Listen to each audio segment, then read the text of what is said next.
કામની હોય ને કે હા આપણી માએ શું કીધું, આપણે એમ કહીએ દુઃખી છીએ અને આપણા કર્મનું હતું, પણ ના, આપણી ખોડિયાલે માતાજીએ કીધું કે ખોડિયાલે એક સમયે સૂર્યનો ઉભો રાખ્યો તો મારું દુઃખ નહીં ઊભું રાખો.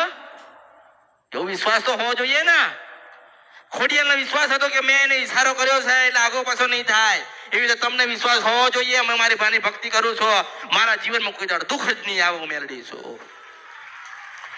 હવે બહાર તમે કર્મ કરીને આવો અને અહીંયા રોતડા રહો, હું શું કરીશ? મન કહો, ચલો હું કરીશ શું? તમે વિચાર કરો.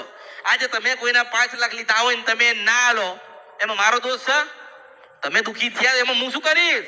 માતાજીના મંદિરે જતા હતા, માતાજીને યાદ કરતા હતા, તોય અમારું દેવું ભરાતું નથી. અરે લેવા ગયો તાર મન કીધું તો મારી જોડી ભાઈ આલે તો મેલડી સ્વકડ યુગમાં મને પૂછ્યું નથી. આ દેવું થઈ ગયું, બરબાદ થઈ ગયા, આડા આવડા કામ કર્યા. મને હું કરવા પૂછે છે? તારી કુળદેવીને કે ને, તારી કુળદેવી જવાબ આપશે કે હારા તું મારો નહીં થયો. કુળદેવી જવાબ આપશે. જાઓ પૂછો ને. 2 મહિના 4 મહિના ભક્તિ કરી અને 50-100 વર્ષના જે કર્મ છે ધોવા આવ્યા છો. તમારા કર્મ ધોવા હોય ને તો કુળદેવીના સાનિધ્યમાં જાઓ. તમારા કર્મ સુધારવા હોય ને તો ભક્તિના માર્ગે જાઓ. કોકનું સારું કરો, કોકની આતડી ઠારો, કોકનો રોટલો ખવડાવો, કોકને પાણી પીવડાવો.